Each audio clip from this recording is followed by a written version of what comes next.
This is Autoline Daily, the show dedicated to enthusiasts of the global automotive industry. There sure seems to be a lot of interest in Scout Motors, and we just got more details about its powertrain setups from CEO Scott Keogh.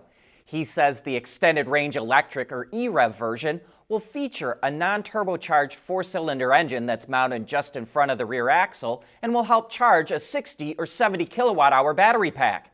That pack is expected to provide a battery-only range of about 150 miles, but combined the battery and engine should provide over 500 miles of range.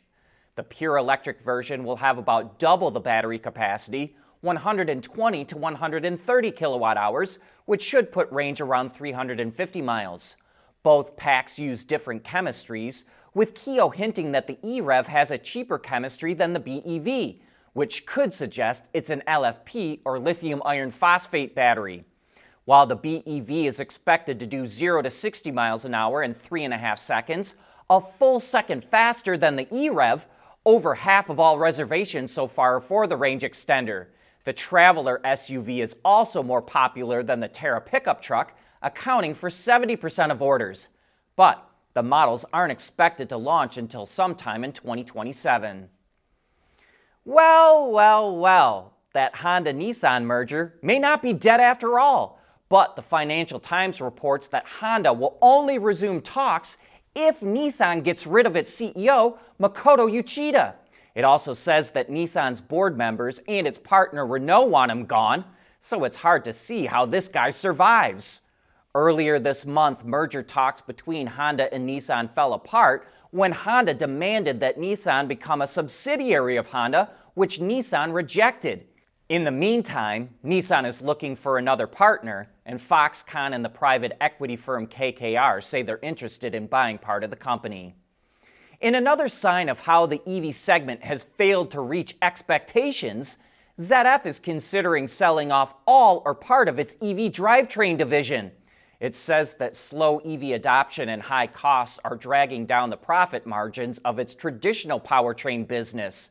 It almost seems ironic because when the giant German supplier merged its EV drivetrain business into its traditional powertrain business back in 2020, employees on the ICE side worried that they would lose their jobs in the future. Now, it looks like they have the safest jobs of all. General Motors may have delayed plans to build more full-size electric SUVs, but it's still going forward with them. Auto Forecast Solutions provided some great intel, which says GM is going to start building the Tahoe EV, codenamed BT1, at its Orion plant in Michigan in June of 2028. That's the plant that had been building the Chevrolet Bolt and was supposed to start building the Silverado and Sierra EVs this year. Now those trucks have been pushed back to 2026, and it's interesting to see that GM is adding an electric SUV there. Right now, full-size electric SUVs and pickups aren't selling very well, so we think GM is adding more vehicles for the plant to build so it has better capacity utilization. There's nothing wrong with heavy metal. Hey, lighten up. But with world-class composite material, Teijin Automotive Technologies makes vehicles lighter, safer, and more eco-friendly. If you can't beat them, join them. We've already seen Stellantis team up with Chinese automaker Leapmotor, and now Renault and Geely are expanding their partnership to Brazil. They're going to produce and sell zero and low-emission vehicles there. Geely will become a minority shareholder in Renault do Brazil, giving it access to Renault's plants, sales, and service outlets. Those plants would make vehicles for both Geely and Renault, in addition to the current Renault lineup, and Renault will also distribute and sell Geely vehicles in the country. No financial details were disclosed, and the deal still needs approval from regulators. Renault and Geely have a similar agreement in South Korea, and the two companies also have a joint venture called Horse Powertrain, which makes ICE components. While EV fires are not as common as gas cars going up in flames, it can take hours and tens of thousands of gallons of water to put out an EV fire. So nearly 4 years ago, Renault developed a way to put out EV fires in minutes and with 10 times less water. And now it's making that patented piece of tech available for free to any automaker or supplier. Called Fireman Access, It's basically a sticker that goes over a hole in the case of the battery pack. If a fire breaks out, the pressure from the fire hose rips the sticker off, and firefighters can pump water directly into the pack. Renault says anyone can get a free license to use Fireman Access, but in return, it says if they make any upgrades, they have to share that with everyone else. In his first term in office, President Trump rescinded California's waiver from the EPA that allowed it to set its own CO2 emission standards. When President Biden came into office, he restored that waiver and then had the EPA redraft it in a way that would make it very difficult to overturn in courts. The waiver now cites traditional pollutants like NOx, carbon monoxide, and hydrocarbons as the justification for California's waiver, not CO2. So, Trump is going straight to Congress to repeal the EPA's authority to grant California a waiver. With Republicans in charge of both houses in Congress, Trump will probably get what he wants and get it fast. But California will almost certainly sue, and this case will likely end up in the Supreme Court.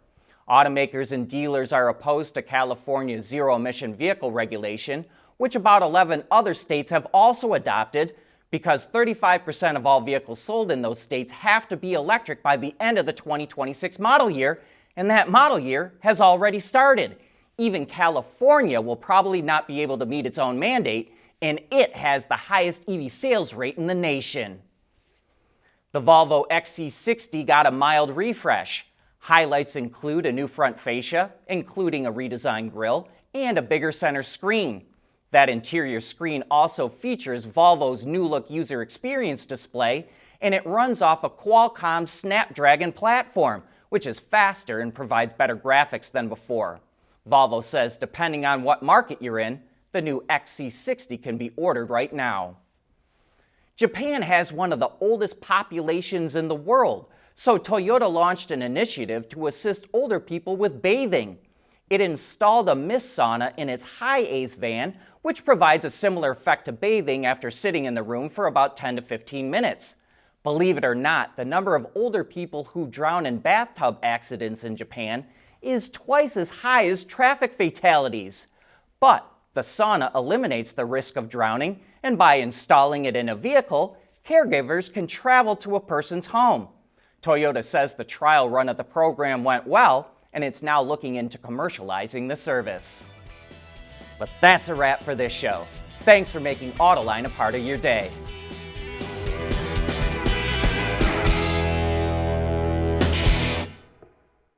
Autoline Daily is brought to you by Bridgestone, solutions for your journey. Intrepid Control Systems, over-the-air engineering boost your game. And by Teijin Automotive Technologies, the formula for better mobility.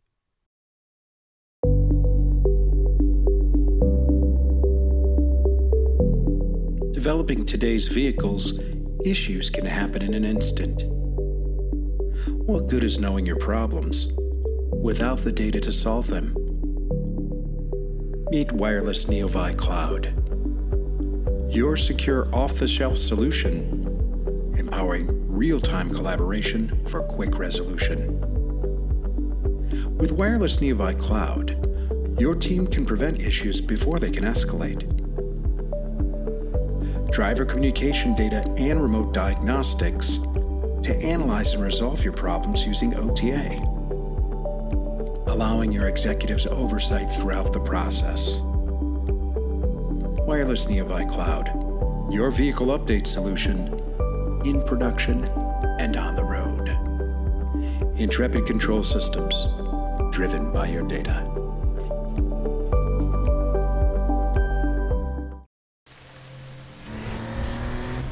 Knowing that a little rain won't slow down your day, that's what really matters.